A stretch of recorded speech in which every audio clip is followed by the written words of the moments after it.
I absolutely screwed this shit up. Seriously, right off the bat, I just totally bollocksed it up. All right, wrong camera angle. Look at this. Hey, it's only the second stream here. Oh I've been man, streaming you in my pocket while putting my son to sleep. you need to go like Papa this. Chip, that is absolutely a little bit disturbing. You're in my pocket, and thank you for the follow, sir. I do appreciate that. Um, all right, so Inconceivable! there There he you go, is. Jeff. If you're listening, you can actually hear the inconceivable now. So, all right. So welcome to Under the Suds. Tonight I have 4 reviewers with us, 4, not 3. But let's go over real quick the rules. I need to jump up here. All right, very cool. So this is a beer review show first off, and then we have some discussions of certain topics and whatnot, related to beer. I still haven't figured out the bloody music yet. I'll figure it out when I get to it. But the rules are pretty easy, right? No repeat beers to review. No mega brewery beers, which means, nothing that has Bud or Miller on it, that type of thing. Show respect to the viewers if you're watching. It's their opinions, their reviews, their opinions, and most of all, have fun, have a pint, if you can, and if you're of age. Other than that, today is actually Stout Day. International Stout Day is tomorrow. So tonight we're actually going to be reviewing a bunch of stouts. I thought it was fitting. But before we do that, let's jump to the reviewers. So with me tonight we have Jeff B, Scott B, and Steve. And you know what? Your names are switched, and I have to fix that. I feel like a complete jackass. Absolute jackass. See, this is what happens when you try to prepare, and then everything goes absolutely not to plan. I'll go by Steve tonight. You go by Steve? You go by Steve? All right. Yeah, I'm what's going to that? fix this live with the camera. There's a lot to go into this. I was like looking at the screen. I was like, that doesn't look like Scott. What the hell? So, all right. So with me, like I said, is Jeff, Steve, and Scott. How are you guys doing tonight? I'm glad I'm home from work, to be honest with you. Apparently better than you. Yeah, a little bit flustered right now, right? A Time little for a bit beer. flustered. Still getting used to this whole format of show type thing. But yeah, it's been a long day. Yeah, tonight, like I said, tomorrow is International Stout Day, so I thought stouts would be a good appropriate thing to review. But real quick, I'll say a little bit about International Stout Day. It was started by a young lady named Erin Peters. If you go to stoutday.com, she started this all off. A few years ago, another young lady, I can't remember her name, but I know her handle was the Beer Wench. She started International IPA Day.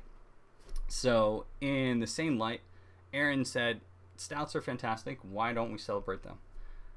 So it always happens, I think, in the first Thursday of November. So like I said, it's a yearly thing.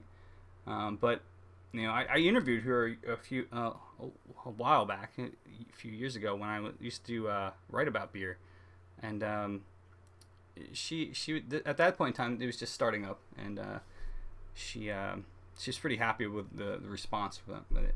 I don't think it's as big because Steve, like at Isaac's, every year I mention it's International Stout Day, no one knows what the hell I'm talking about, but it's Yep, you're right. yeah. You would think Tim would, like, our friend who's a bartender at Isaac's, our local pub, would actually just jump on the bandwagon on that, but he, just to be able to get some more beer or a reason to drink beer in there. So, but yeah, it's not Yes. something. I'm sorry. Go ahead. Oh no, I'm just saying. Yeah, you would think that. If you only have 24 taps. Not a lot of beer to put on there, right? So. Yeah, it's more reason for 25th tap. Oh, that's right. Exactly. There's always room for one more. Yeah. No, I agree. Although if they put a tap in, I think I would really like a hand pump and a cask ale. I think that would be kind of fun. Yeah. But yeah, who wants to go first? By the way, I'll let you guys choose it out, battle it out, maybe, Thunderdome style, possibly. Well, I'm the new guy here, so I think that I should go last, actually, so I can watch the format, how this is going. I was just going to use the alphabetical thing, but I'm fine. We can reverse it. I can go first this week. All right, go for it. Let me Scott make sure I have you on the right. Oh, boo. See, again, I'm still not used to my... There we go. And it says Steve there now. Isn't that great? Yeah, it does. It does. So... I'm just waiting for the feed to catch up. Oh, no, you can start talking because you know what? Because you're it's, it's there. Because I didn't go to college for this or anything, so. That's only one of my degrees. You got even my info up there. That's awesome. Yeah, so I chose Dragon's Milk because today I don't normally have a stout in my beer cellar, my refrigerator. No matter where I look, I don't often have stouts because it's not necessarily my big thing. But luckily today at our pub Isaac's in Newtown, Pennsylvania, they happen to have I think a really awesome. Pretty heavy duty stout, I would call it. Dragon's Milk from New Holland Brewing up in Michigan. Great bourbon barrel aged stout. So yeah, we've got a little punch to this one. And for those of you that saw last week, I had another stout that was 11%. So this is becoming a theme for a guy that's not really a stout guy. But I've had this not only in the bottle, like I'm cracking open right now, fresh here live on the air, but also I've had this several times in the just the regular draft state, and just a really, really delicious dark kind of vanilla note style bourbon barrel stout. So I got some I picked up a couple of 12-ounce bottles today. I will probably save one for tomorrow because this will put me to sleep in about an hour, being 11%. But yeah, great. What a great start. I mean, this is, like I said, I am not a stout person. And I can't really say that I'm also much of a bourbon barrel aged kind of a person either, because, there's a lot of great character there, a lot of great flavor, but it also kind of hits me in the gut when you have a really solid bourbon barrel. And I'll tell you what, the more times I've had this particular one above and beyond all, I've really enjoyed this one. So this is a from the heart and from the gut. Cheers. Yeah, Dragon's Milk from New Holland is, I think, a really good pick. And I was actually going to go looking for, it might have actually qualified as one of your rule breakers, Ted. I was just going to go get a pub can of Guinness, as not necessarily a stout that you judge all other stouts by. That's a standard. Obviously, Guinness is a standard stout, but I've always enjoyed the pub cans only because you get that little charge of nitro when you crack open the can or the bottle. So you get a little bit more stout cask, smooth cascade out of a portable stout like a can or a bottle. But I'll tell you what, this one is definitely on the smooth side for being a bourbon barrel. It's got a nice warmth to it. So this is a delicious wintertime, definitely a wintertime kind of a stout. So cheers.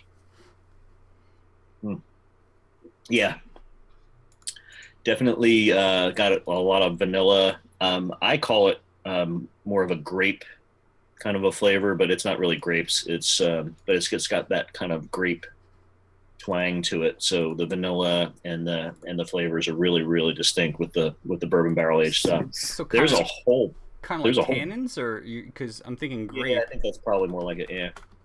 All right. And New Holland has a bunch of derivatives of Dragon's Milk too. So you'll find, I think, Ted, earlier when we were getting ready for the show, you were talking about a coconut stout. Yes.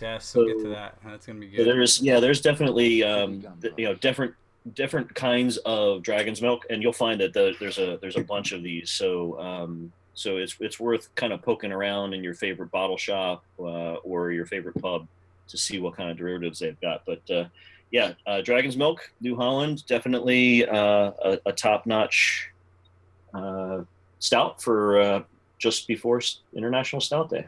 So No, there's is that you said that's a 12 ounce or is that like a 22?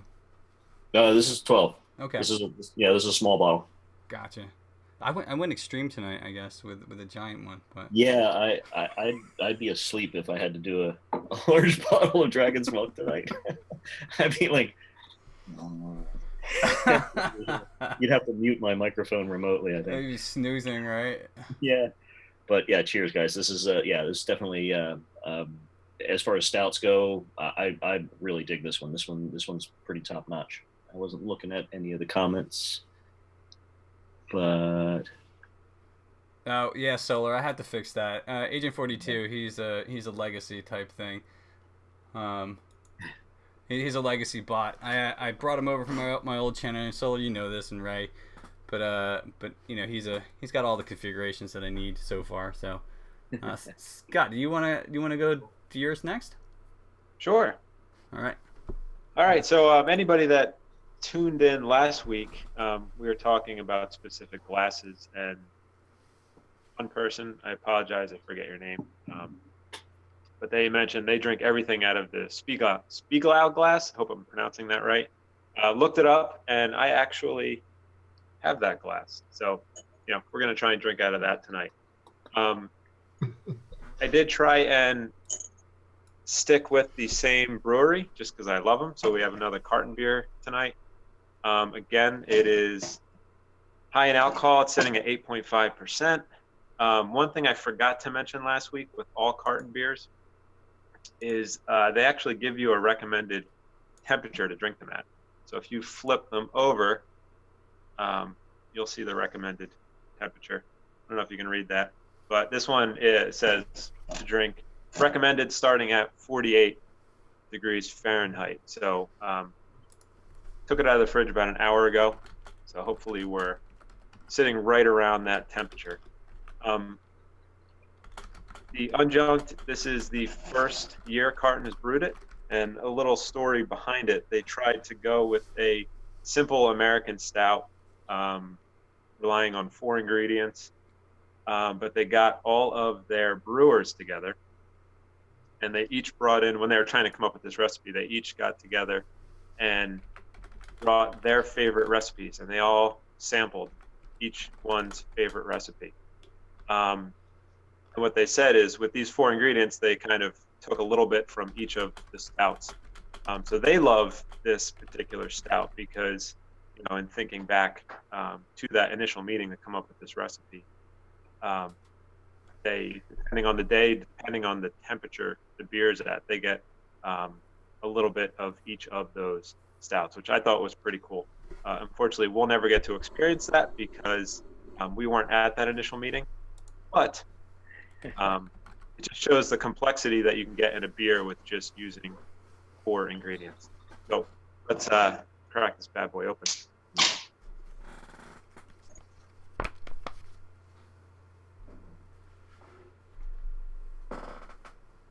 no, that shows off that glass nice. Yeah, that's actually a quite funky glass. And Solar, let me know if my microphone's getting better because I'm closer to the mic here. Yeah, so now you can actually see the glass now that there's something in it. Should probably move it away from in front of my face. So as you can see, your typical stout, nice dark color. You do get some of those ruby colors in it. Get a nice caramel colored head on it. It looks like it's dissipating quite quickly, so it probably won't last around. Giving it a nice smell. Yeah, I pick up a lot of fruits, even almost some coffee, but let's give it a taste. This is, by the way, this is my first time trying this beer. Just picked it up at the brewery about 3 weeks ago, and have held off till tonight on opening this up. So Papa Chubb wanted to know where the brewery's out of, Scotty. All right, so Carton is actually a very small brewery out of New Jersey. It's actually in Monmouth County, near the Jersey Shore, in a town called the Atlantic Highlands. They don't really distribute much outside of Jersey, if at all. as I was explaining last week, even in New Jersey, it's really difficult to find carton beers at liquor stores. Really, in order to get anything, you have to either go to the brewery or find a restaurant pub that may have it on tap. They distribute out to liquor stores, but it has such a cult following that it gets bought up almost within the hour of it arriving. It's somebody notices it's there and they call all their friends and they buy it out. It's even so bad that at the liquor store or at the brewery, when you go, they limit the amount you can actually purchase. Oh, wow. So normally of each of the types, all their beers are canned. They do growler fills and sampling at their brewery, but with the cans, they usually limit most of their beers that are canned to one case. I agree they need to expand. I know they currently have plans to expand the brewing floor. And I believe they're trying to get that done within the next half year. You would hope that would expand their distribution network. But, we'll see. I'm just lucky enough to live and work very close to it, so I can get there when I need to. So it's almost like an insult that I'm reviewing these beers that most people on this can't even get. But if you find it, as I said last week, I would recommend if you're within 2 hours of this brewery, absolutely make the trip to go there, because it is good. But look at the hours they're open. I believe they're only open Wednesday, Thursday, Friday nights, and Saturday and Sunday during the day. So they do have limited hours as well. Now, to that point though, Scotty, here's the maybe one day we can actually start doing like a beer trade from here. I think that actually would kind of be cool. And Ray, they do buy kegs, sell kegs, because I know we've had carton boat beer in, which is another one of the beers they have in our pub in Pennsylvania. So we have gotten kegs of that. Yeah, do that. We could do a beer trade eventually. Let's get this off the ground a little bit first, and then we can definitely do a beer trade through the stream. I think that'd be kind of fun. Especially since, Ray, you're in England, you can send me all the great English beers. So Yeah. I'm up for that, man. Definitely up for that. So for Solar Ragnarok, what you see behind me is not my warehouse. It's actually my garage. Started this last week just because I had a crying baby in the house. So I needed to get away from the noise. So figured why not come down to the garage. And you know what? When I was thinking about where to set up this week, I just feel comfortable out here. And I have a cat dropping all sorts of stuff around more than the noise. Cute. Perfect. They do that. The cats, they wait for the most inopportune moment, and then they go and strike. So it's maybe ship some English beers over. Oh yeah, definitely. Right. I would love to get some other interesting English beers. I mean, last week I did I reviewed Landlord, which is, again, I mentioned was my favorite beer in the world, still is. But let's see. Hold on. Let's see how it turns out. Transporting alcohol across the ocean. You actually can. I've done it. I've actually shipped it home from Alaska, although it's not across the ocean. But I actually labeled it as fragile and told them that it was lava lamps. So it got through the mail and it got to my house, and that's all I cared about. But hey, why not? All right, I guess I'll go next here. I'm just gonna switch to the screen, and those are the rules, guys. I'm gonna flip to the beer screen here. I'm doing a beer from Boulevard. It is a brewery out of it's Kansas City, Missouri. This is a Imperial Stout. From 2015. It's a stout brewed with coconut. Like Scott, I've not tried this before. It's part of their Smokestack series, which is kind of a limited. You can maybe see it up there. It's a limited brewing series that they do. I used to do a lot of traveling for work, and I was in Kansas for I think 6 months, and I fell in love with Boulevard's beer. They have a great IPA that I enjoy, and a wheat beer that I love.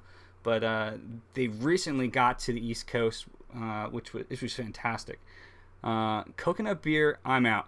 Coconut beer, yeah. All right, well, right. It's not for everybody. It's like I said. I'm curious. I've never had this before. It's between this and something else, which I have down my fridge. I'm gonna review another day.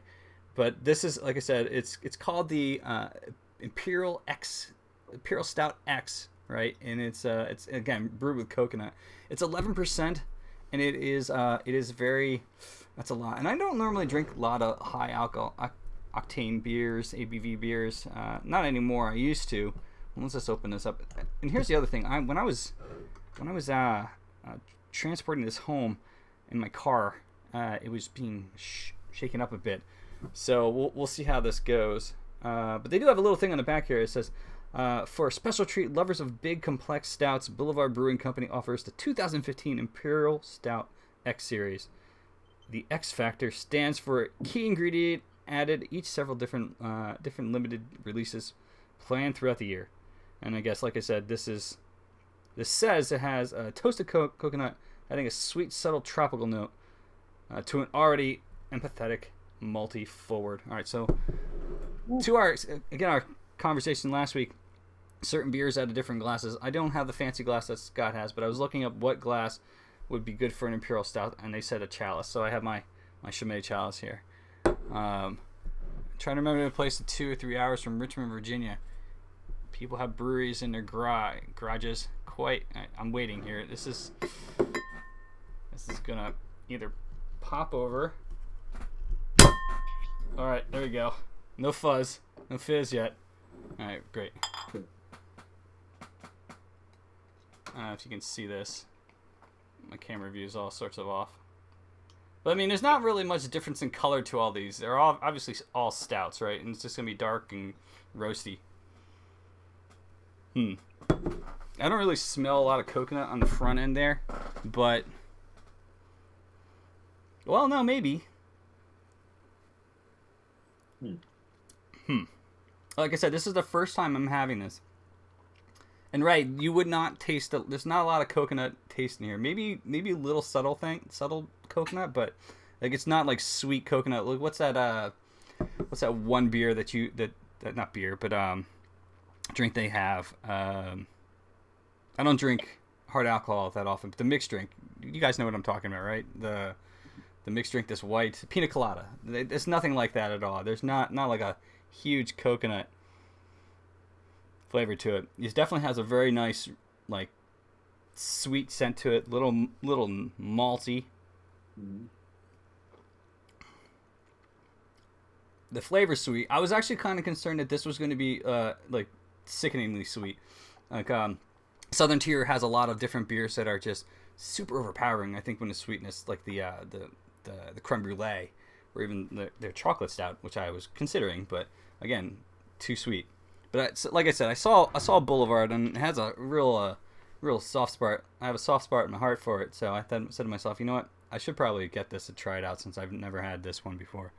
I'm not sure where else they distribute. I know their main distributing is like I said, they just came to Pennsylvania and New Jersey recently within the last year. But would you say it's time they're fighting Imperials in Skyrim right now? Well, if they're drinking Imperial Stouts, Solar, then possibly. Yeah, I really like this. This is actually not bad. Like I said, I was really concerned that this was going to be extremely sweet, but it's actually well balanced. I'm not sure if the coconut balances it, but it's very roasty. Still has that maltiness, which I'm recently really loving. There's a brilliant chocolate stout we sell at the pub. It's by Meantime Brewery. Ray, you're gonna have to give me the name of that because I want to go look that up. We probably have. I don't know if we have it here in the U.S., but I can always check it out. All right. Well, I mean that's pretty much it. I would suggest this. I mean, if you ever get a chance to have any of Boulevard's beers, this one in particular, I think it's a limited edition. Like I said, every year they brew something new. If you see it, I would say try it. It's worth the try. The coconut's not overpowering. You can smell some of it, but it's not. Is that coconut? Is that you said it's a little bit coconut? Yeah. Is that is it like on the tail end of the sip, or is it like right up front? Well, I mean, it's more like roasted coconut, not like a sweet coconut. So, if you take like a raw piece of coconut and you start gnawing on it, then that's what you kind of get right on the front end. But then it just gets to like a little bit sweeter as it goes down. Meantime Brewery, nice. I'm gonna have to look that up. Chocolate porter. Ooh, nice. Thank you, Ray. Appreciate that. So Jeff, this is your first time here, although last week was our first time. So, now you're a veteran. Yeah, now we're gonna be. You're a veteran. You ready to talk about the beer? I think so. Oh shit. So, there you go. All right. The beer that I'm going to review tonight is the Stone Coffee Milk Stout.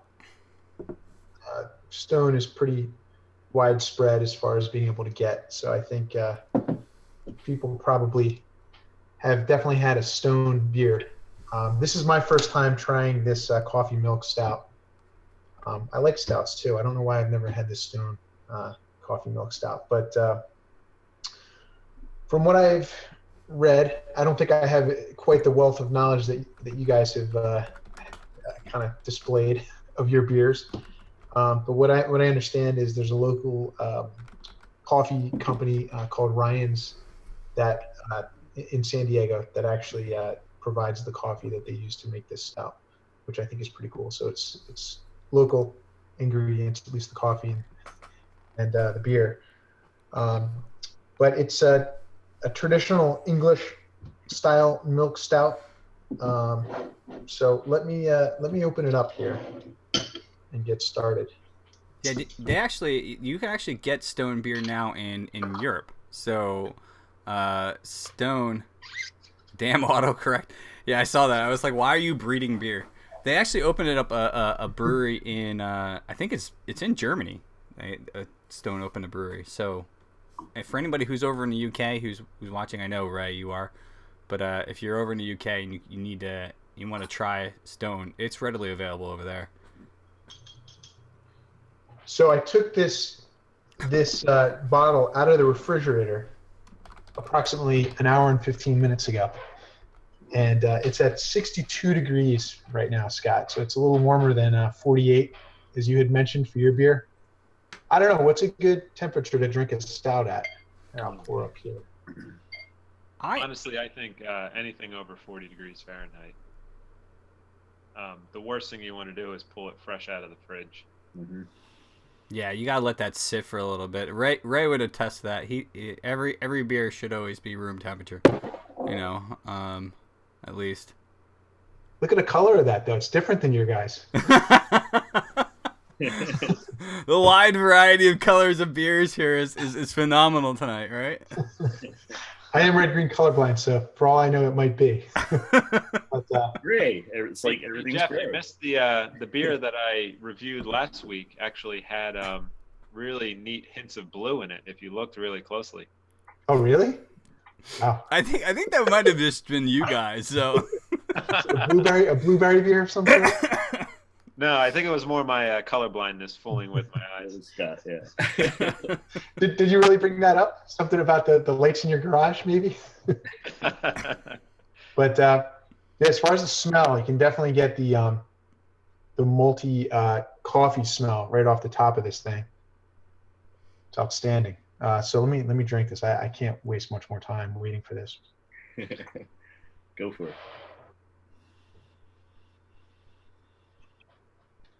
Very good. Very good. It's a little more bitter than other stouts that I've had, but I guess that's the English style. Coffee is definitely very prevalent. It's actually a little lighter or less creamy than some of the other milk stouts that I've had, but it's definitely, at the same time, it's got some sweetness to it. very well balanced. I should have mentioned it's 5% alcohol, so it's definitely less powerful than what you guys are drinking. Oh man, I know. But yeah, it's outstanding. Very good. I'm actually realizing that my rate of drinking as I go from here, like it was a full glass. I just kind of, as I talk and socialize, and one of the reasons I started this whole thing up in the first place was that I can get my friends together and we can all just hang and have a beer, talk. Because let's be honest, I have a 15-month-old son. Jeff, your kids are a lot older. Steve, your daughter is very old. Not that old, but you know, very old. Well, yeah. I'm very old, but she's No, but you know, like I don't get a chance to get out to a pub in comparison to a 1-year-old. Yes. Yeah, definitely. She's driving now, isn't she? So she's danger to the road. But yeah, it's one of the reasons I would be able to get here. But you know, I my only problem is when I do get in a social situation like in Isaac's, and I talk and I drink, it kind of goes fast. So I'm gonna have to pace myself here. Well, one thing that you're not seeing is when I'm off camera, I'm actually going in and refilling my cup, so it doesn't look like I'm drinking. Oh, yeah. You know what? I mean, I haven't refilled yet, but I mean, look at this giant. I went for the epic because like last time. Gremlin 42, yes, Monica. How are you? I wanted to say hi to you before I didn't get a chance to, but I just want to kind of point out something that Sola did say, that if you are seeing blue in your beer, it's probably a good time to stop for the night. You know, it's. Oh no, Sola, that's when you know you're just getting started. You're enjoying it. Yeah, exactly. That's when the night just begins. Well, now that we've all done our reviews. I actually had a question. Can everyone find out the IBUs for their stout? Yes. Actually, I think it might be on the bottle. Should be. Let me see here. And if you guys don't know what IBUs, this is bittering. It's a bittering level. So they have alcohol by volume, ABV, and then IBUs is a bittering count. So it's actually the acid. Is it? Hops. Oh, well, then I stand corrected. Thank you. So 31. My stout is sitting at 60 IBUs. I have to look it up. Which I thought was kind of high for a stout. Then I actually looked, and with this being an American stout, they tend to be in the 50 to 70 range. So that's why I was just curious, you know, where each of the other beers that were reviewed tonight sit. Yeah, it didn't say on the bottle, so I'm looking it up real fast. I've got 31 based on New Holland's prediction, but I guess I could look. Yeah, it looks like most stouts kind of sit in the 20 to 40 range, where the American stout has its own category, which Unjunk falls in, which sits in a bit higher IBU range. Okay. And then you start to look at your Russian Imperial stouts, which I guess you would imagine are up in the 70, 80 range. No, you're spot on, because like the Imperial Coconut Stout from Boulevard is 63. That's what Boulevard site's saying. So, I'll be honest. I mean, with this Unjunked, I don't get much bitterness coming through. So now, do you know? Okay, so we talked about this a little bit last week. Do you think it's the glass, right? Because they have they have a whole guide. You guys can, if you ever want to know how you're supposed to drink a beer, and there's all sorts of different like glasses you could drink in. We were talking about this last week. One of the viewers that was on was saying that that the glass that Scott has there is the one he drinks out all his beers out of, and it just gives a good nose to it and flavor. It aerates it. But when I went on, I said to myself, it said that a chalice was the best thing to drink Imperial stouts out of. Which is actually, Steve, you're probably you have a chalice type glass as well here, right? Yeah, I went for a generic chalice that I have. It's a fairly tall chalice, but it's definitely a chalice. It's actually a quite cool cup. I like that one. If you don't have a chalice, what would a wine glass do? If you have a big wine glass? Indeed. Well, there is beers you can drink out of a wine glass, and I had. Let me see. They are suggesting. I'm gonna get it up, and I'm gonna answer your question in a second, Papa Chuck. Something like this. You could drink it out of. What was It's kind of like a chalice. Yeah. I have this up. So double IPAs, barley wines, Belgian doubles, triple quads, strong ales, and most high gravity ABV or big beers, which also explains why Isaac Newton serves Pliny the Elder or younger in these little sippy cup wine cups. That, and they're also trying to get the most money out of us as possible. Yeah.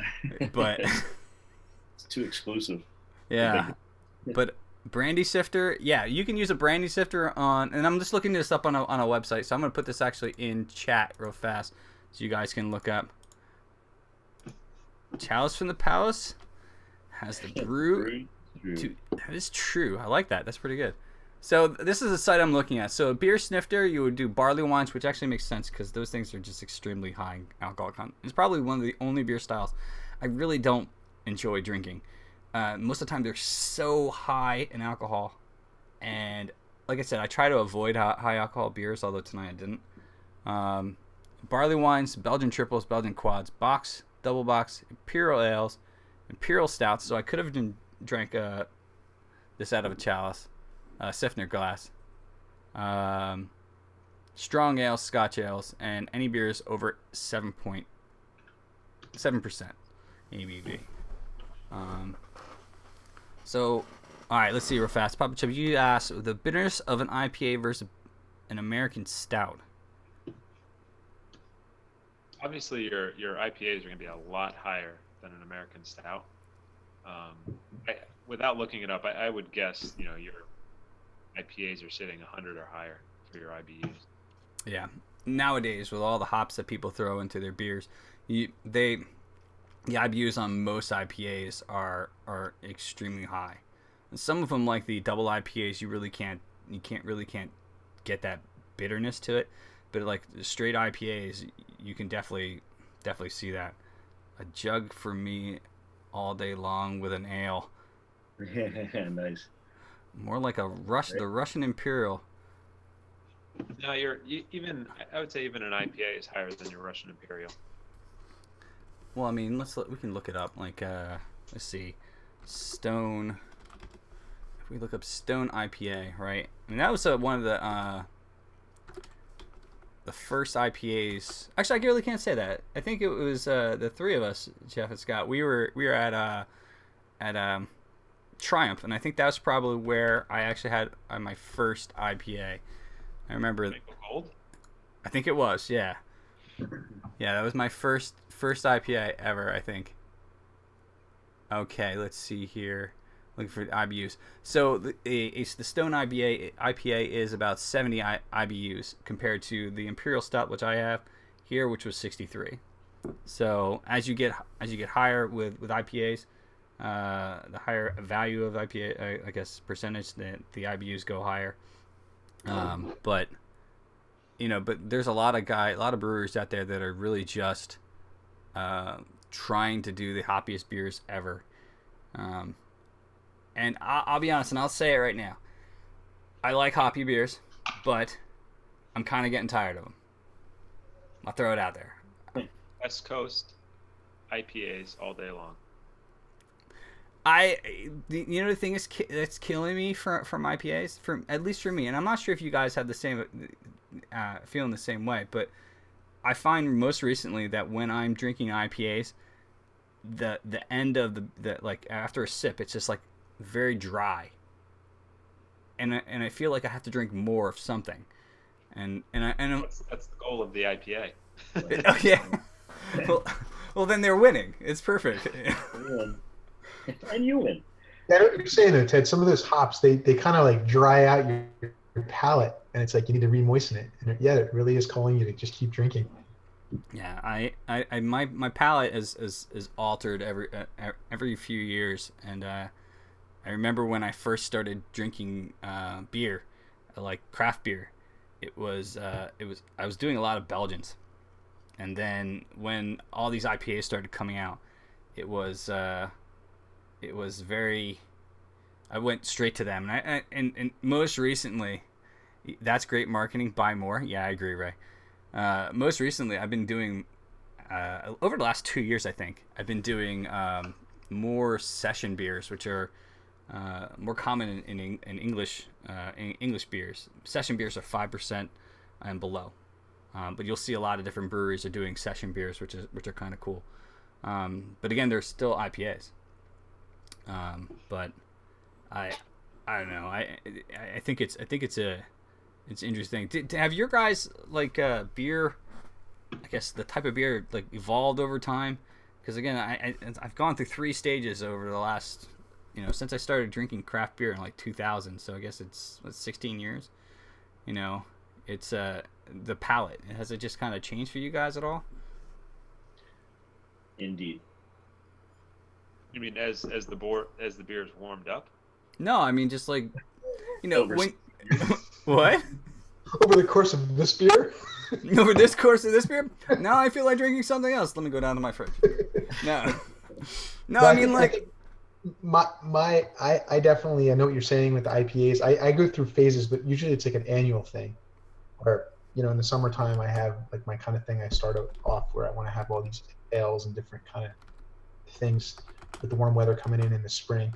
And then I go into the hoppy stuff, and then by the fall I'm sick of hops. I want nothing to do with hops. And I go into more of the pumpkin stuff and the heavier stuff. But I guess that's kind of the trend of beer as it is. So I don't know. I kind of go with the seasons, I guess. But it's like timed well where I get tired of one thing and then I go to the next thing. So it's an annual thing for me, Ted. But I also want to say with the hops, I definitely overdosed on the hops a year ago. And this past summer, I was definitely easier on the hops. The IPAs that I did drink were more like session IPAs, like the all day IPA and that kind of thing. So easier stuff, if that makes sense. Last week we were talking about that exact thing. Was a beer getting to the point where you were just done with it. Because 3 of us, or I guess 2 of us, reviewed pumpkin ales, and yeah, you and Steve did. A big thing that, especially in the U.S. right now, it seems every year, more and more breweries are creating pumpkin beers. Some are sweet, some are more pumpkin-y, some are more spicy, but it's very easy to get to the point where you're just done with a pumpkin beer. But the funny part is, once you're done, next year rolls around, come August, September, and you're ready for more pumpkin beer. Yeah. It is a very cyclical thing. It is. I can definitely say though that over the years, my taste buds have definitely changed. At least my acceptance of other kinds of beers over time. Most recently, I think in the last 2 years or so, sours have actually become something of more of a favorite of mine. Right. And 5 years ago, 6 years ago, I just couldn't fathom a sour beer. I just didn't want to deal with that. And thanks to our good friend and bartender Tim at Isaac's, it helped quite a bit in just kind of introducing some of those flavors and working through it over time. And now all kinds of sours. I dig them all. They're all really, really good. Lots of good flavors. But I definitely had to warm up to that before I had a chance to really start to enjoy them. So I think there's some stuff about how your taste buds progress over time, as well as the cyclical style of things. So I will probably drop off on IPAs in the coming winter months here in the northeast of the United States, and start going for a little bit more of the roasty, malty, kinds of more Christmas spice style beers, those kinds of things. But come springtime and the weather starts getting warm again, I'll probably right back to the IPAs again because Yeah. I'll be missing those hops. It is always. Go ahead, Scotty. I was going to say two things to Papa Chubbs. The first thing is kind of following up what Steve said. Definitely don't let one pumpkin beer kill you for them all. Mhm. I always recommend trying a few because they can be vastly different. The second thing with you saying try grapefruit sculpin, I agree. Ballast Point makes great beers. Sculpin in general, I think, is one of my favorite IPAs. But I would also highly recommend trying the Habanero Sculpin. It's not a beer you want to have multiple of, but I definitely highly recommend trying it. Yeah, Nice. I think to Dark Hair Beauty's point, right? You only started drinking beer legally a year ago, so I mean, I actually theorized. I wrote an article a while back because I actually used to write about beer when I traveled for work, and because it just gave me an opportunity to go try a bunch of different things. But I kind of theorized there are two jumping points for beer, right? The big thing, and I think and this is years ago, but I think it's less now. I think, but that point in time, IPAs were the one barrier you had to get over. If you're a new beer drinker, a lot of people don't like that bitterness that are in regular IPAs, right? The other one, to Steve's point, is definitely sours. It's an odd style of beer, right? I mean, you don't go in drinking beer and you think yourself, wow, I'm really expecting to bite into a lemon. You know, it's an odd phenomenon, but it's so tasty. So I just started drinking, and that's all I do now. My life is one long day without an ending. First of all, I love your name, Dr. Saucy Lumps. That's fantastic. There probably is a history behind that, but I'm not gonna ask. But other than that, you know, you have to find what is your style. I mean, there are so many different types of beer styles out there. If you go on Beer Advocate, I would say if you've never looked at beer before, go on Beer Advocate and see, click on the styles of beer. And it's a huge list. From lambics, which are fruit beers, to sours, to imperial stouts, to American stouts, to God, the list just goes on. Brown ales, everything. You know, it's amazing. But you know, you have to find your tolerance. But don't be scared to try things outside of your comfort zone. Again, that sour beer idea is something that it's just, you don't think you're going to drink alcohol that's sour unless you're drinking a mixed drink or some sort. But it doesn't taste anything like a mixed drink. It's just sour. And to Steve's point, I mean, there are Tim, who is our local bartender at Isaac Newton's in Newtown, PA.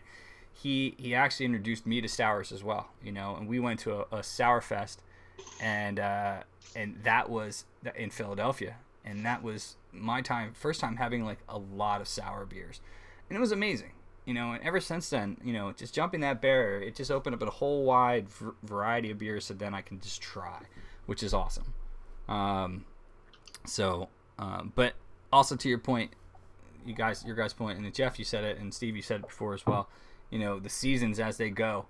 You know, when the fall comes around, and after I'm done with that pumpkin ale fetish that happens for like a month, you know, then I jump straight to stouts and brown ales, and you know, some IPAs because there's some holiday stuff, but when the spring and summer rolls around, I really just want like something more citrusy. I just kind of want something that's just gonna cleanse my palate when I'm out in the heat.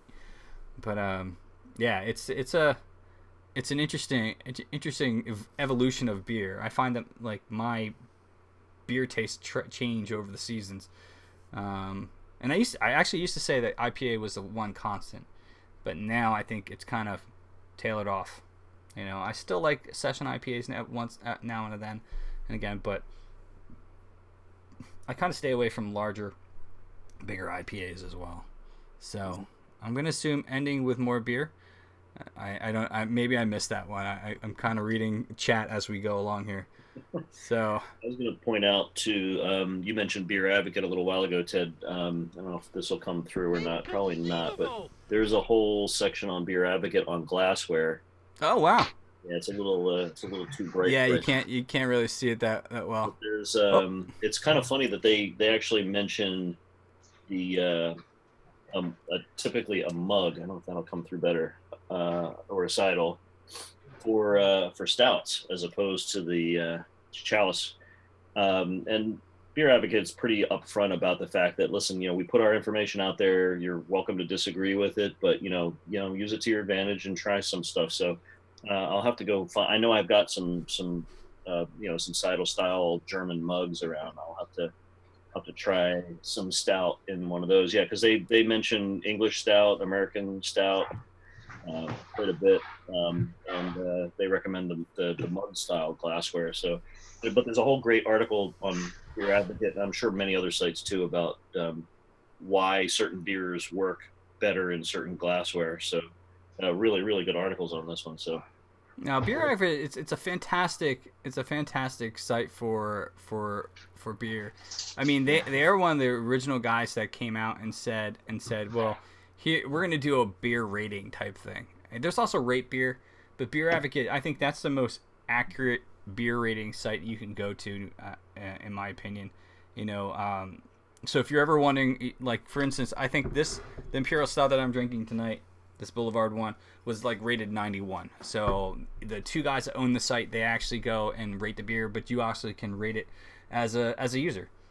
Mm-hmm. You create an account, drink the beer, tell what you want about it, and then it averages the average rating up there.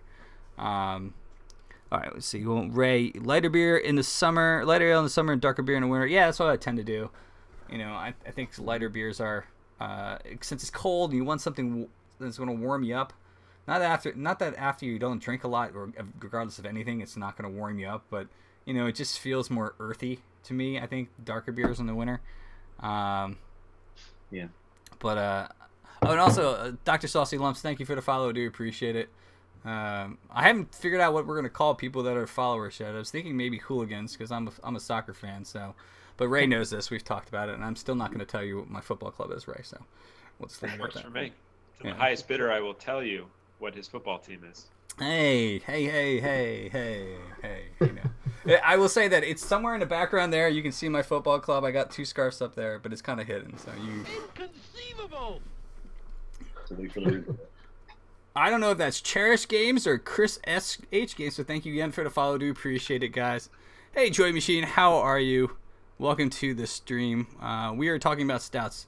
So again, guys, today we reviewed stouts. If you didn't get a chance to look at the stouts for the reviews, I'll just kind of do a quick recap. Steve did Dragon's Milk, as you can see, right there. Jeff did there you go, Stone Milk Stout. Scott did a Carton Upton Stout, and I did an Imperial Stout from Boulevard, part of their Smokestack series. I'm on daddy duty, by the way. I have my son's He's had a long day, P-Dog Wolf. P-Dog Wolf. Steve looked battered. Yeah, well, Steve was in the office today, which also office where he got his. I'm not gonna say it. Where I picked up my stout. Yes, exactly. Yeah, we. So, all right, I kind of forget what we were talking about. I kind of got off track here. Jeff, were you in Harry Potter? I was. Most people don't recognize me from that movie. Oh, good. I didn't realize that. What character did you play? I just wasn't just kind of curious. I look battered. Got a rough crowd. Yeah, I've been working hard today.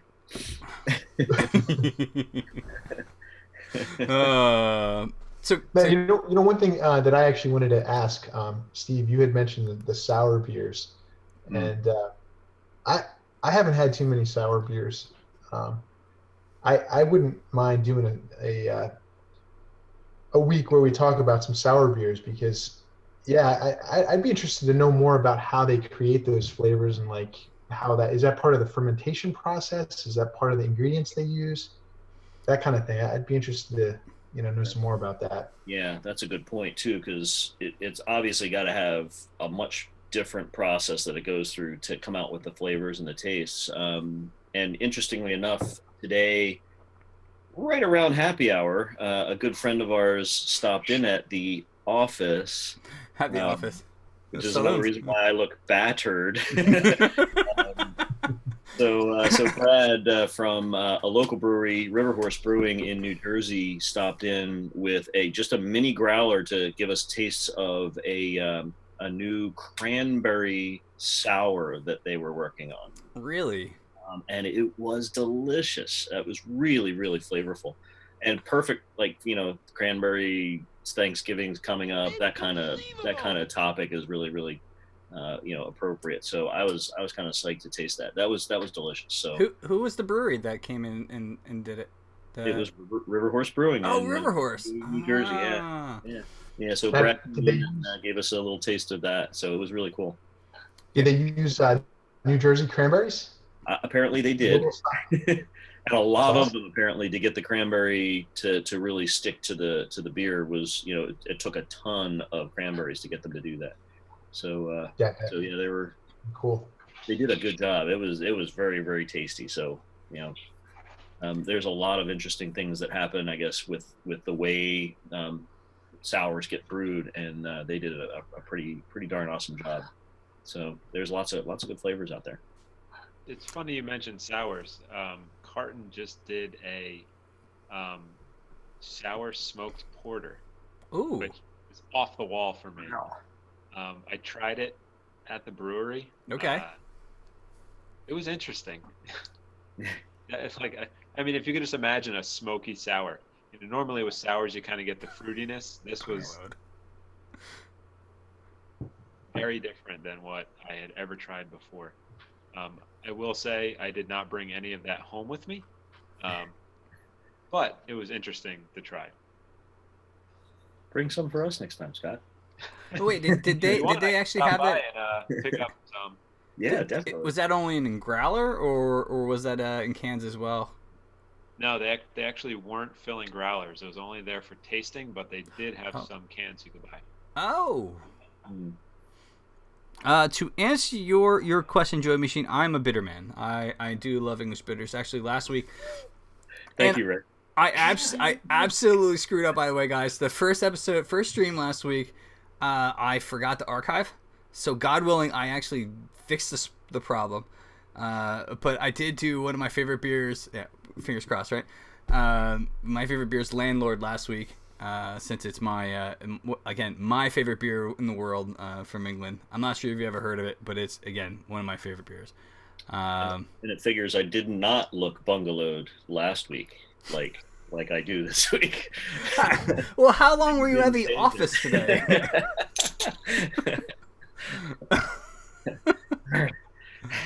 Apparently, Scott, you look like a college teacher. Hey, whatever works. I'm coming to you live, fresh from work. So, well, obviously in a warehouse, as was pointed out earlier today. Right, in a warehouse. No, but you know what? To your point, Jeff, I think a sour beer would be would be good. I don't know if I would do it. Maybe not next week, because I was thinking since the U.S. is going to go through a post-apocalyptic election next week.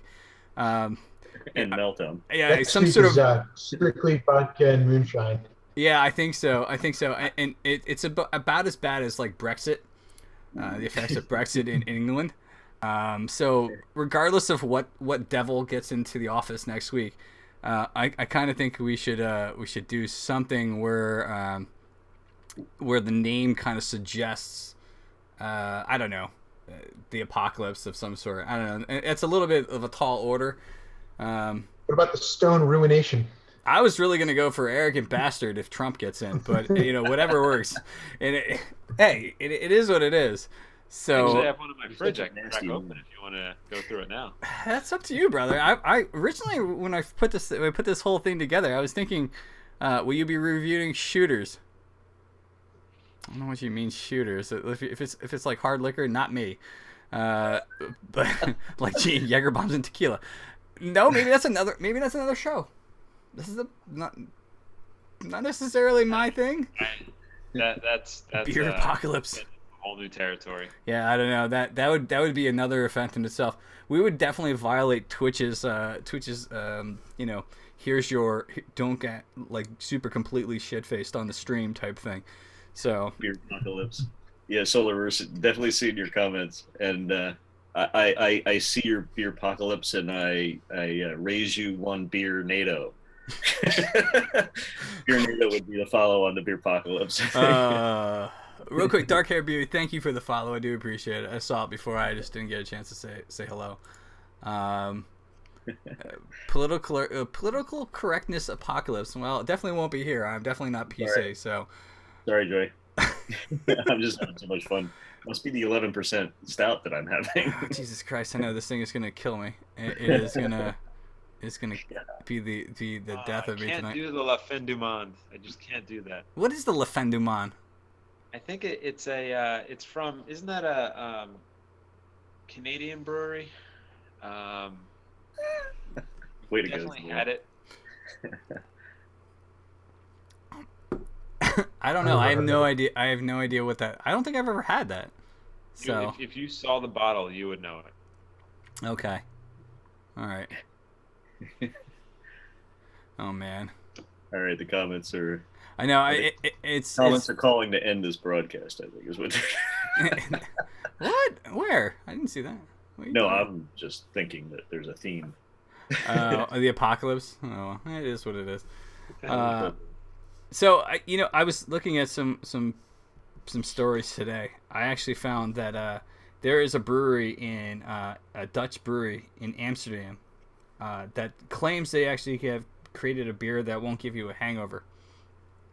So I'm not sure how I feel about that. The way what it looked like, it was they were adding ingredients like willow fiber, ginger, sea salts, which they technically claim will reduce the rough feeling you feel in the morning. So good fun, keep it up. Well, Ray, that's why we're here. We want to keep it's not his blood pressure. He's drinking 11%, Joy. I mean, that goes straight. Have you seen the color I've turned since I started drinking this? I look like a cherry tomato, seriously. You do. It's 11% beer. So. My ears look like they're about to explode. They're so red and hot. But yeah. And no, Jeff is not a mute. I'm not a mute. He's not a mute. So. I am a mute, but I'm not a mute. You're a mute, but you're not a mute. All right. So I don't know about this claim. I would love to see if I can get some of this beer, but apparently the ingredients they're supposed to be adding, and I'll see if I can find it where I have read it before. The sea salt was supposed to make sure you weren't dehydrated, but I'm thinking sea salt. How would you ever? Wait, did I miss something? Thank you, Solar. And Pete Dog is actually Somebody looks mortaled. Mortal. Yeah, I've heard that one before. Strangely enough, when I was in England, so that makes sense. Oh man, it's a Renaissance term. Is it really? I'm still trying to. No idea. But it does sound familiar. All right, so here's what they're saying: the willow fibers are supposed to have a cleansing effect. The ginger is against sickness, and sea salts is to keep your body from dehydrating. But apparently, it doesn't taste salty at all. The only time I really get a hangover is when I drink stuff like this. So I'm really expecting it in the morning. 11% is going to be the worst. Really, you're really getting vicious here. The Joy machine is rough. Joy. I don't know, man. I don't know. So Ted, this what you're describing, is this something you would drink in the morning after a rough night? No, you're supposed to drink it. The dog. It's like it's a beer that you're supposed to drink, and it's apparently like 5% alcohol, but it's a beer that won't give you a hangover. That's what they're claiming. So, but I really can't see sea salt giving you like not keeping you hydrated. You know, I think salt. You know, that would be the opposite. Yeah, I think it's gonna suck up the hydration. Well, to be honest, when you sweat, right, you lose a lot of the sodium in your body. So This is Steve shit. Gatorade in general has high sodium to kind of replenish some of that. So maybe there is something to it. That's interesting. I just sleep it Why? off. So you're actually keeping the minerals instead of losing them? Yeah, I guess it's that way. So chat votes to cut Steve off for the night. Guessing my all of you. Dude, I just want everybody to know that I've had a glass of water here this whole night, and I've been only drinking it when the camera is off. I'll be honest with you. Back to my water now, so everybody that was worried for me. I'm getting very close to the end of this bottle too. So and this was a lot more than. I didn't even open my second bottle. It's still sealed.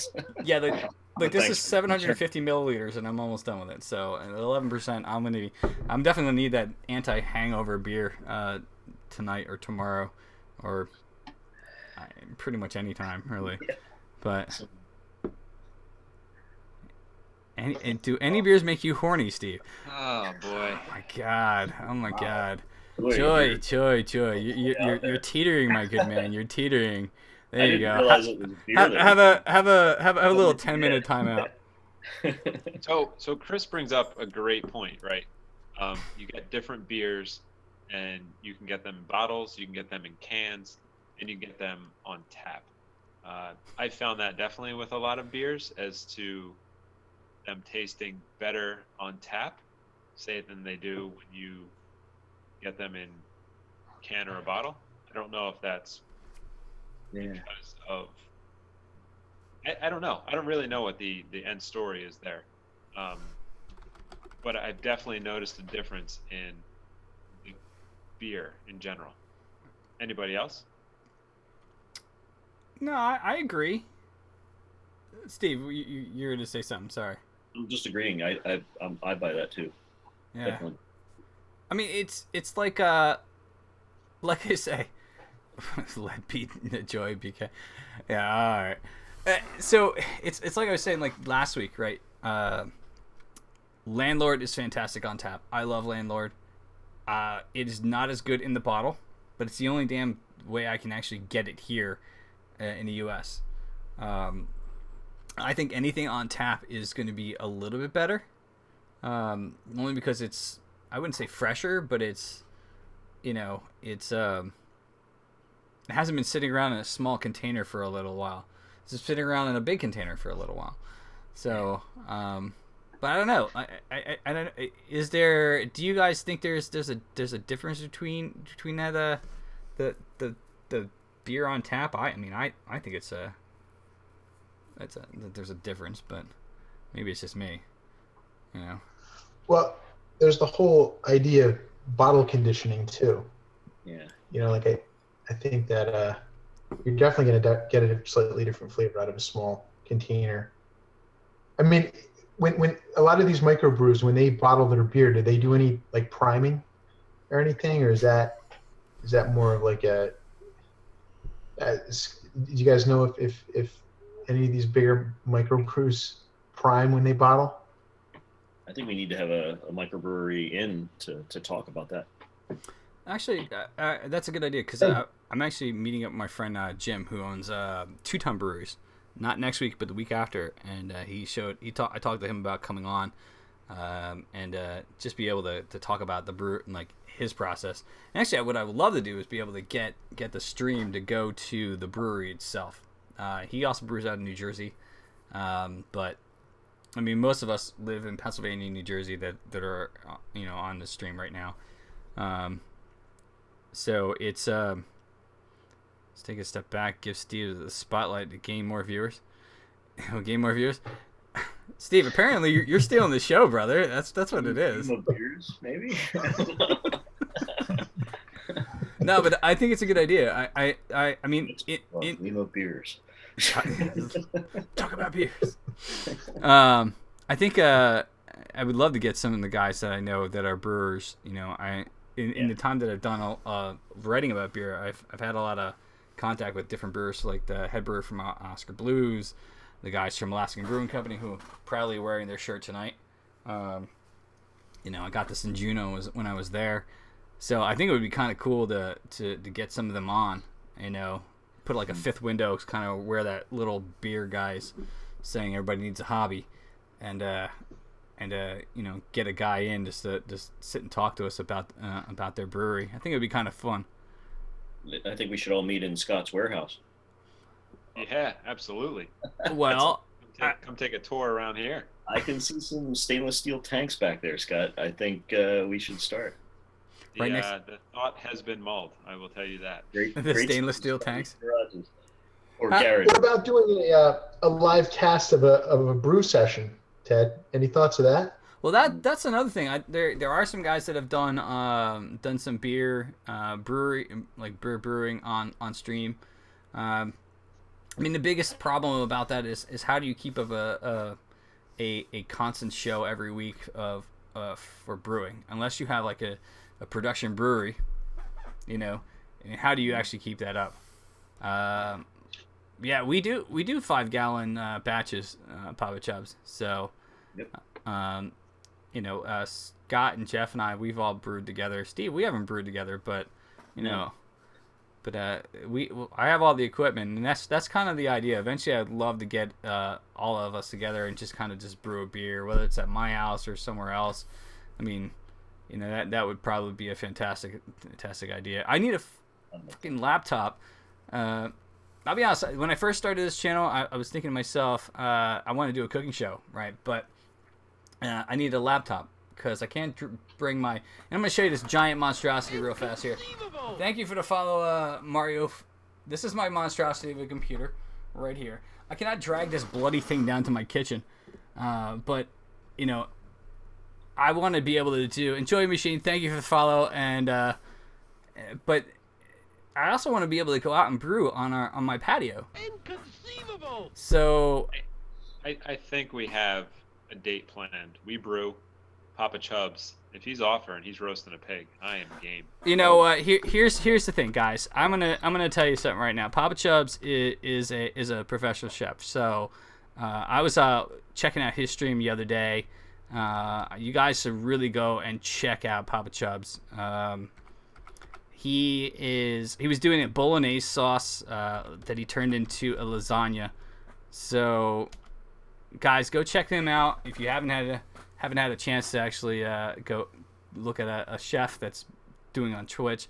He's fantastic. It was only his third stream, but man, I was impressed. So, Ray, have a good night, brother. Thank you, sir, for coming in and hanging out. I know it's bloody late where you are in England, so thank you again, sir. And while you're there, guys, Ray Scuda is a good friend of mine. He's another streamer. He does a lot of video game streaming. So go check out Ray Scuda. I'm a big fan of his. He does some ED and a lot of other different games. So if you don't know ED, Papa equals Big Dog. You know, my man could cook. So, and his kid was awesome, by the way. He had his little, I don't know, your kid's like 3, right? So, and he was very funny on his stream the other day. I think brewing beer together may be in the Bible or a book of Hebrews. Well, I mean, if it's in a book of something, I'm definitely going to stream it then. Does that even make sense? Probably not. That makes sense. You know what I really need? I need a cricket sound. For a little creep. Yeah, banter. It is what it is. I have more beer. Well, that's what I was planning on doing, and like I said, this is I look like a bloody cherry tomato to it right now, so that's why I don't drink 11% alcohol beers. Whoa, Jesus Christ! Topic on my mind. All right. How does everybody feel with the kind of shift in the market? Everyone trying to put their beer out in cans. right? I mean, you look at it 5 years ago, and there was nowhere near Yeah. the amount of breweries pushing their beer out in a can. Now it seems like every beer is trying to put their top brand out in a can to catch that market. Um, you know, the big issue with cans has always been they all get their cans from Ball, and they are lined with plastic. Mm. So Well, that's still there. Cans aren't different than they were 5-10 years ago. it's something that Oscar Blues kind of started the trend. They definitely were the ones that kind of pushed the label when it comes back to canned beers, and I think it's because canned beers are so portable. You bring a glass bottle somewhere. Right. Like you don't have the light issues at all. No, you don't. You don't have the light issues at all, and that's the one thing. When you have a beer like this, if beer like wine, right? It's exposed to light actually changes the complexity and some of the flavors and could even spoil, right? So hence the reason why most beer bottles are like a dark color, unless you get like a green color. But you're right. The canned beers, there's no exposure to light. It stays very, pure, I guess. But a friend of mine who actually wrote about this, this guy Russ, who actually runs craftcans.com, he Wicked Blue. Give me a second there, P-Dog. He actually dedicated an entire website specifically to how the craft beer industry was going towards canning.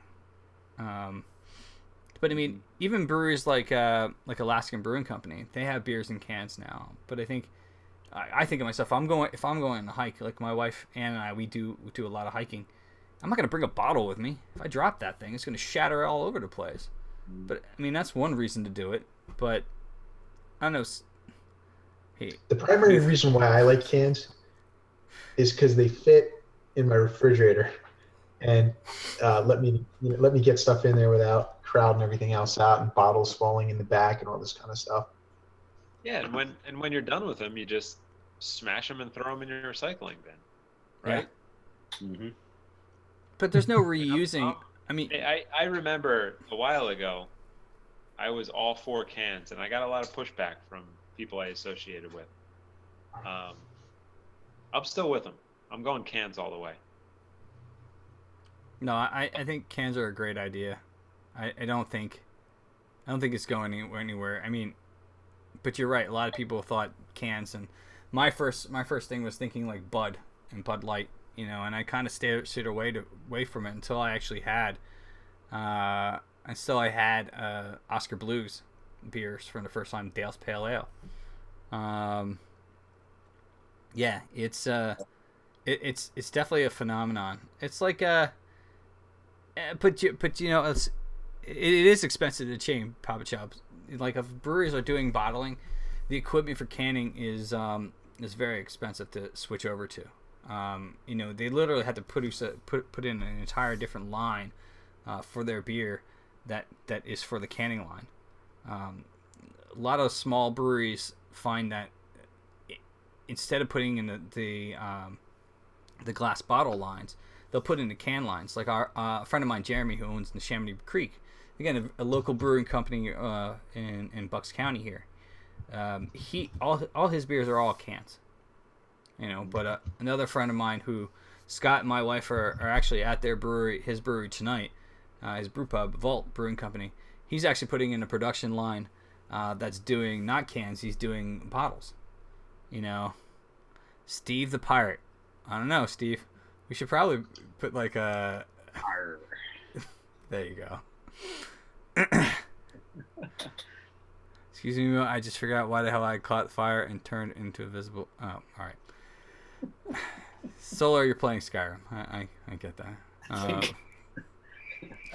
I've actually seen a lot of new startup breweries instead of going the route of filling growlers, they're actually installing these 22-ounce canning systems.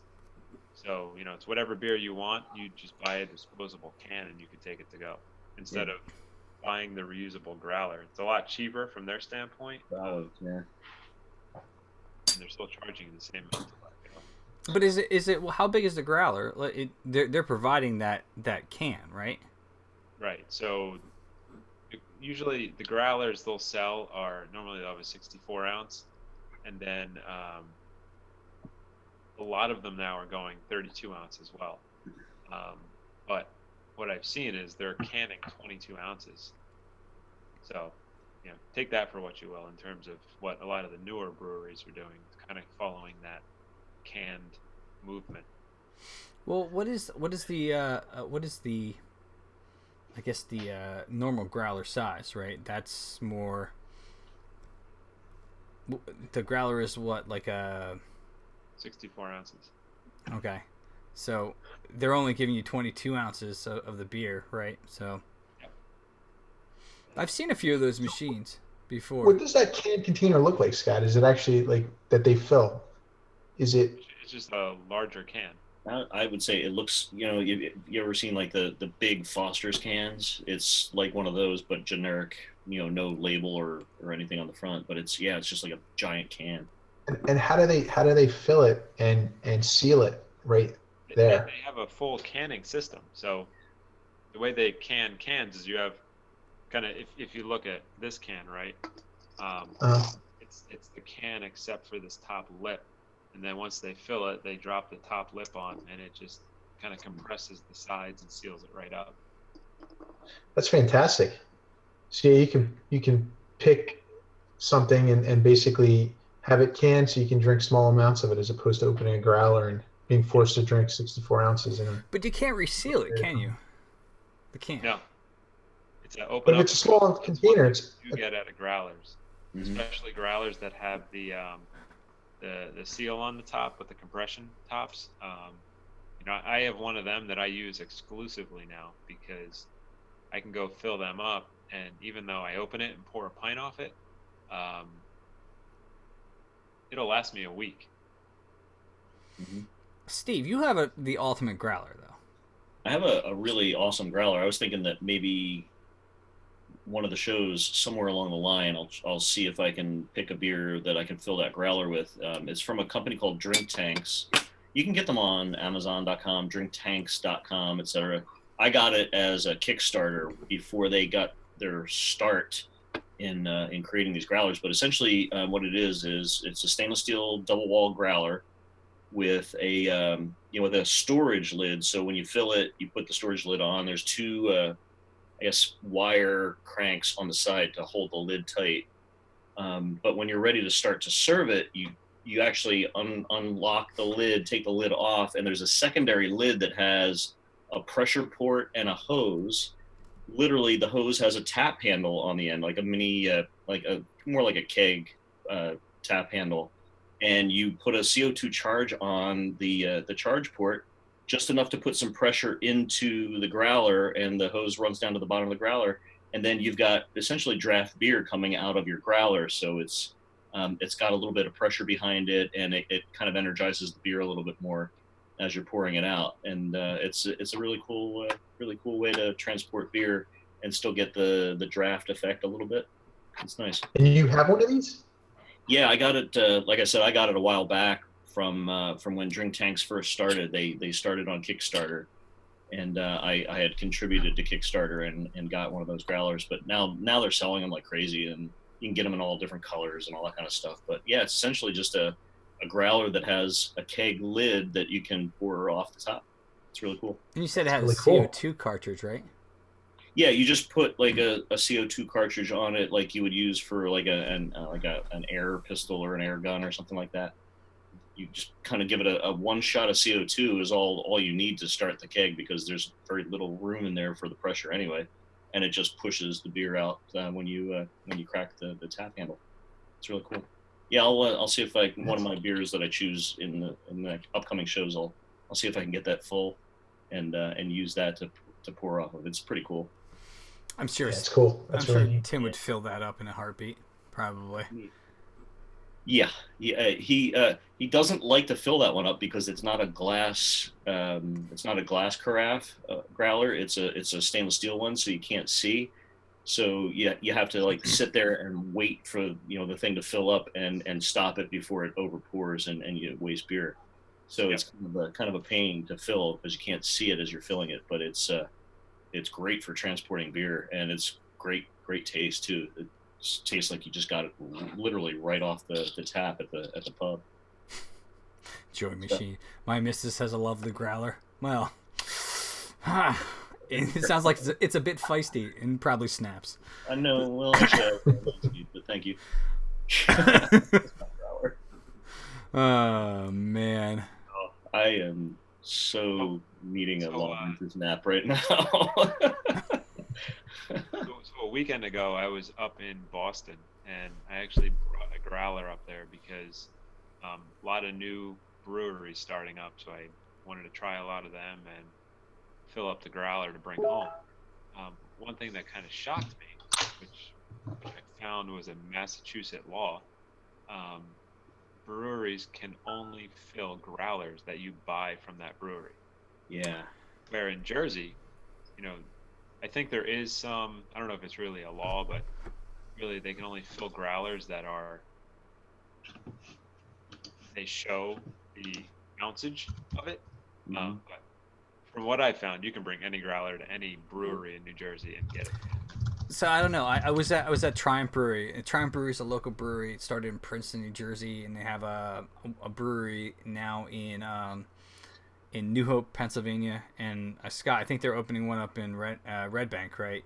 They wouldn't fill up my stainless steel growler that I had in their New Hope location. Yeah, yeah, and I knew one of the bartenders, and the guy's like, "Can't do it." I was like, all right, well." Wow, I'd be interested if you brought that to the Princeton location if they would fill it. We can try it. I mean, like, I love the growler that I have is a stainless steel one. It's fantastic. I actually sent, like I mentioned, Scott and my wife are actually at another local brewery, Vault Brewing Company, and I sent her off with a growler, and I said, "Hey, fill it up with whatever you have, whatever you want, something that you and I both love to drink." Because one of my my best accomplishments, not best accomplishments, but like something I'm kind of proud of, is I turned my wife into a beer snob. I sent her off with that growler, but for some reason they wouldn't fill it up. They said it would had to be a Triumph Brewing growler, which I have like 17 of. And one of the reasons why I brought that growler is because since it's stainless steel, again with glass, you drop that thing, it's all over the place. But the stainless steel kind of bounce and dents and most of the stainless steel growlers are double walled, so you kind of get that insulation factor for keeping your beer. Yeah, I don't think this one is. I've looked at it. It's just you actually, when you fill it up with the beer, you can actually feel like the condensation coming on the outside. It's super cold, and but it's still a nice. Filling up her growler. Oh man, P-Dog, don't make me time you out, man. Don't make me time you out. All right. P-Dog and Joy Machine are to go. Well, maybe they're enjoying the pints like your rules said. Well, hey, as long as you're enjoying the beer while you're watching the stream, Yeah. Salute to you. It is what it is. So, yeah. Let me ask another quick question about the growlers. When it comes to going to Boston, like I know I've been to places in New Jersey and gotten my growler filled up, and they always look for the state symbol or whatever that insignia is in the glass. When you go to Boston, does that same state insignia work, or do you need? I'm assuming it. Do you need them state by state? How does that work, Scott? No, it's what they told me was that the only container they can fill is the container that you buy from their brewery. So, if I went to, it's actually a great new small brewery I found in the seaport of Boston called Trillium, and I'll be reviewing some of their beers because I did bring some of them home in future episodes. But Trillium was one of the prime examples. I went there with my growler, and they said, "No, sorry, we're not gonna fill that for you. you can buy one of our growlers, and we'll fill that. And they told me, you know, as long as you bring back the growler you buy from their brewery, they will refill it. So not from another Boston brewery. It's not like a state thing. That's their rule. It sounds like. Correct. So no. From what they told me, it's a Massachusetts state law. So Oh, okay. Trillium is about a quarter mile from the Boston Harpoon Brewery. So, you know, if I bought a growler at Trillium and went to Harpoon, they wouldn't fill it. You would have to buy a growler from Harpoon to get the Harpoon beer. Got it. Soon Scott's warehouse is full of growlers. Are you kidding? It's already. So, long story short, I did not buy any growlers in Boston. Yeah, I would The pass only too. beer I took home was Trillium because they sell cans. There you go. You know, it's good to know because I'm actually going to Boston in March. So I'm just gonna say I'm going to fucking PAX. I don't know if you guys know what PAX is. It is a gaming conference that is the Penny Arcade Expo. So I will be there at PAX on Friday and Sunday. But you know, and again, this is a little bit self promotion. Obviously, well, it's my fucking stream, so whatever, I can do whatever I want, right? So if you guys are around Boston area and you want to come in, you know, and have a beer, I'm probably going to be broadcasting live either from if I can hook it up Trillium, or from beer pong. Anyone? I'm definitely I actually suck at beer pong, Joy. Or I'll be broadcasting live from Harpoon because they have fantastic fucking beer hall and awesome great pretzels. Go to Trillium. That's all I can say. They don't allow samples, but just buy their cans. But do they have a place I can set up? On everything. So now that I think about it, it may not be kind of down your liking. But for me, I like hops, and all the beers I've had from them so far are amazing. All right, so P-Dog, you mentioned, do you guys know that growlers are known as something else? I have no idea what you're talking about, and I'm wondering if it's like a different country thing. Long story short, we don't care. We're from the U.S., and growlers are devices to fill beer, and that's what we're going with. So take it for what you will. Well, I don't know if I'm going to be able to make it work, but I've got a trip to San Diego coming up in December. Ooh. Oh, boy. I would really love to be able to report live from Stone, from Port is out there, right? There's a whole bunch of really good breweries right around the area that I'm going to be at. So I don't know if I'm going to be able to make the 3-hour time zone difference work, but if we can, I'm really psyched that I should be able to hopefully maybe report back from one of the breweries. So we'll see. Hey, we can definitely set it up. I mean, you know, there's a lot of things I've planned for the channel, you know, whereas live brewing from either my house or somewhere else. I know we've done brewing from Scott's house before, not on a stream, but you know, we brew at Scott's house and we brew at my house. You know, so yeah, it's if you wanted to do something like that, that would be fantastic. I think it'd be great. I'd like to try. That'd be really, really awesome. We'll figure it out. So let's see. Surprised the chat seems drunker than the stream. Well, it's probably true. That might be true. I did say enjoy a pint or two. I mean, I'm trying. I've been trying. This thing is finally finished, so I'm pretty well on my way. But I hate pikeys. You hate pikeys. You know, I fucking think pikeys are awesome. I don't know what you're talking about, Joy Machine. So pikeys are great. So.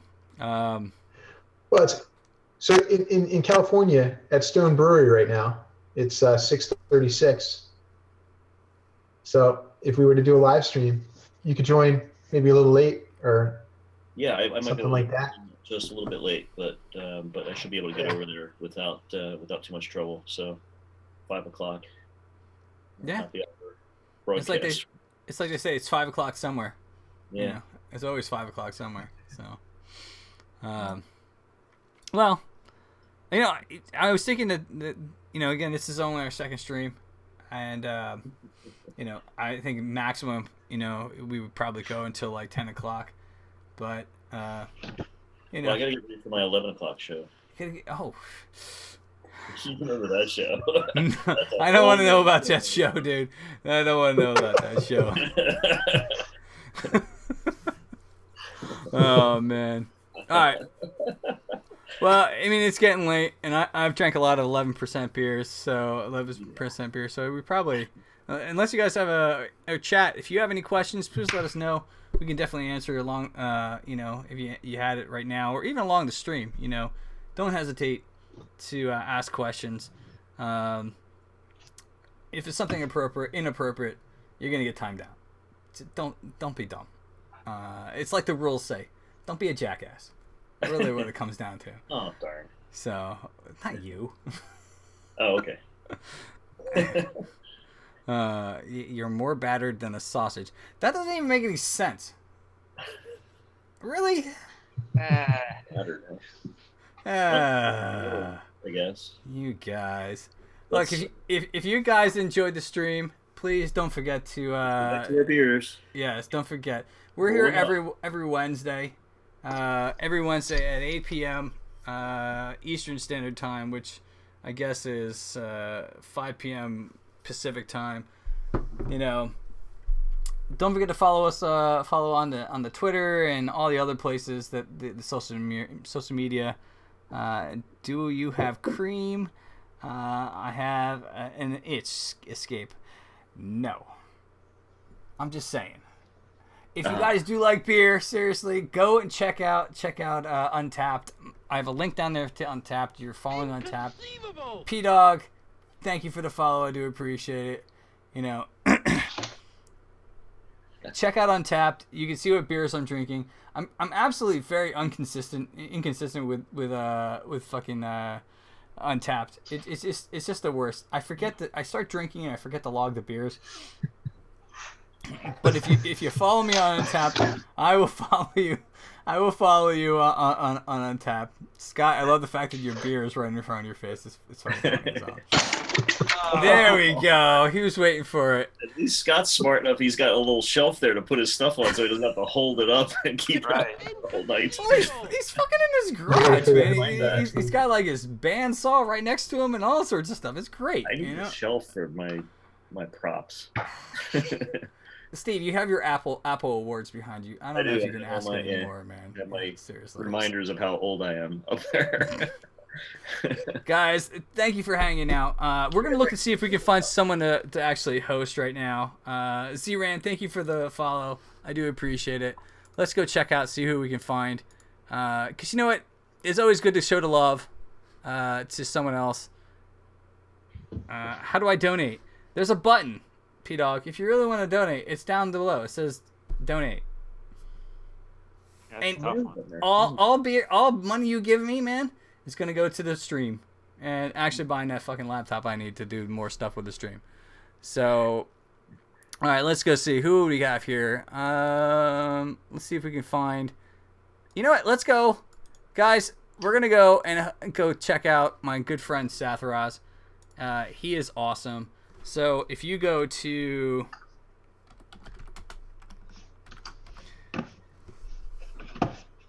and actually check out his link. Is that a cricket? I heard crickets. Oh, awesome. It's great. So, yeah, I'll donate if Scott cheers up. Hey, he's more money to buy more beer. He's smiling. Yeah, exactly. You're giving us money to buy more beer from more streams. So, guys, go check out Satharos. Make sure you do not flood his message in his channel. Just kind of post it once. The hooligans are invading your channel. I think I'm going to go with hooligans. What do you guys think? I like the idea. I like it. Fucking hooligans. It's a football term. And again, I'm not going to tell Ray. I have a feeling Ray might be a Spurs fan. Dirty Spurs. Anyway. Oh, boy. Yeah, man. So Todd, when is this this stream? This is every Thursday night, 8 o'clock to 10? Is that the deal? Definitely Wednesday and definitely 8 o'clock. Yeah, so. Oh. Yeah. I'm a day ahead. My bad. Wednesday, every Wednesday, 8 p.m. We're going to brew for at maximum 2 hours. minimum an hour and a half, I guess, because that was last week. So until we're absolutely Don't read that. Don't read that message. Uh-oh. Don't give it away. I'm not saying anything, dude. Seriously, Spurs are dirty one way or another. I don't have to be an Arsenal fan to not like the Spurs. I mean, especially in their current form. So screw that shit. I'm actually a Philadelphia Union fan, but hey, whatever. That's a U.S. team. So, yeah, guys, thank you again for hanging out. Thank you for all the follows. A day late. Nah, well, you know what? It's just first time here. It's our fucking second stream, so give them a break here. So, how did you guys meet? I've known Jeff and Scott for forever. They are my family. They're my brothers, and I know Steve. I've known Steve for like 8 years since I've been in where we live in Pennsylvania. Leave the beer alone. It's not going anywhere. Anyway, no, Steve. I've known Steve for years. You know, he's definitely a fantastic, good friend. So, you know, otherwise we wouldn't be here. Supposed to always finish behind us. Oh, you're an Arsenal fan. I'm not gonna say anything. Keep it to myself. So. All right, guys. Thank you for the stream. Let's go host. I'm gonna host Sathros. Go rate him, and like I said, I'm gonna type it one more time. Tell him that I said hello, and we'll see you guys on Wednesday. Have a fantastic night. Good night, guys. See you guys. Thanks.